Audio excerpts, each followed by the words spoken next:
पेशावर एक बार फिर खबरों में है और वजह काफी परेशान करने वाली है। वहां के फ्रंटियर कॉन्स्टिब्यूलरी हेडक्वार्टर पर एक बहुत बड़ा हमला हुआ है। तो चलिए आज इसी हमले की परतें खोलते हैं और समझते हैं कि ये सब कैसे हुआ और इसके पीछे के बड़े मायने क्या हो सकते हैं।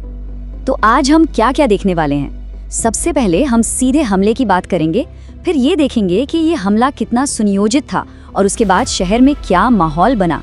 फिर थोड़ा गहराई में जाकर सुरक्षा के संकट को समझेंगे और आखिर में इस सवाल पर रुकेंगे कि अब आगे क्या होगा। तो कहानी की शुरुआत होती है सोमवार की सुबह। पेशावर का एक ऐसा इलाका जो हाई सिक्योरिटी जोन माना जाता है, लेकिन उस सुबह वहां की शांति धमाकों की आवाज से टूटने वाली थी। सोचिए, ये शब्द किसी ऐसे इंसान के हैं जो उस वक्त वही मौजूद था। इससे अंदाजा लगाया जा सकता है कि उस सुबह का मंजर कितना खौफनाक रहा होगा। एक बात साफ है, हमलावरों का निशाना कोई आम जगह नहीं थी। उन्होंने सीधे फ्रंटियर कॉन्स्टेबलरी के हेडक्वार्टर्स को चुना, एक ऐसी जगह जो उस इलाके में स्टेट की सिक्योरिटी का एक बहुत बड़ा सिंबल है। और हाँ, ये कोई अचानक से किया गया हमला नहीं था। रिपोर्ट्स तो यही बताती हैं कि ये एक पूरी तरह से प्लान की गई साजिश थी, जिसमें कम से कम 2 से 3 हमलावर शामिल थे। हमलावरों की स्ट्रैटेजी बिल्कुल साफ दिखती है।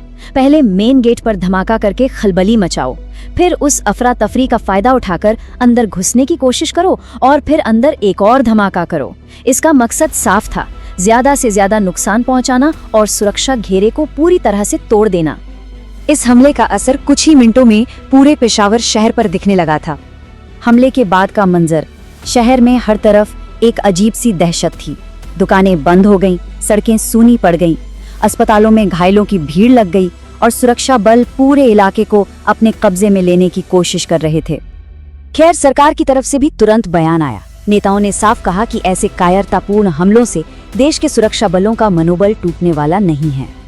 लेकिन देखिए, ये हमला सिर्फ एक अकेली घटना नहीं है।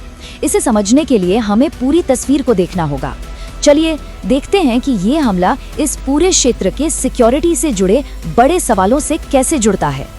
असल में ये हमला अचानक नहीं हुआ है। ये पिछले कुछ समय से बढ़ रहे हमलों की ही एक कड़ी है। और यहीं पर एक बहुत बड़ा सवाल खड़ा होता है कि आखिर ये सब हो क्यों रहा है।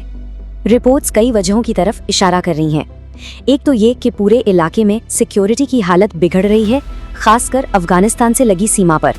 और एक पैटर्न साफ नजर आ रहा है, चरमपंथी समूह लगातार सिक्योरिटी फोर्सेस को ही निशाना बना रहे हैं, शायद ये दिखाने के लिए कि सरकार कमजोर है।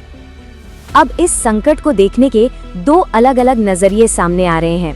सरकार का कहना है कि ये हमले सीमा पार से हो रहे हैं, लेकिन कुछ एक्सपर्ट्स और एनालिस्ट्स का मानना है कि ये देश की अपनी सिक्योरिटी पॉलिसी की नाकामी भी हो सकती है। तो इस हमले के बाद अब सबकी नजरें इस बात पर टिकी हैं कि सरकार की अगली प्रतिक्रिया क्या होगी और लंबे समय में क्या कदम उठाए जाएंगे। सरकार ने एक्शन लेना शुरू भी कर दिया है। पूरे पेशावर और आसपास के इलाकों में एक बहुत बड़ा सर्च ऑपरेशन चलाया जा रहा है। इंटेलिजेंस एजेंसियां मिलकर काम कर रही हैं और उम्मीद है कि जल्द ही कुछ गिरफ्तारियां भी होंगी। और यहीं पर हम एक बहुत ही अहम सवाल के साथ रुकते हैं। क्या सिर्फ सर्च ऑपरेशन और गिरफ्तारियां उस इलाके को सुरक्षित बना सकती हैं जहां सुरक्षा की चुनौतियां इतनी गहरी हैं?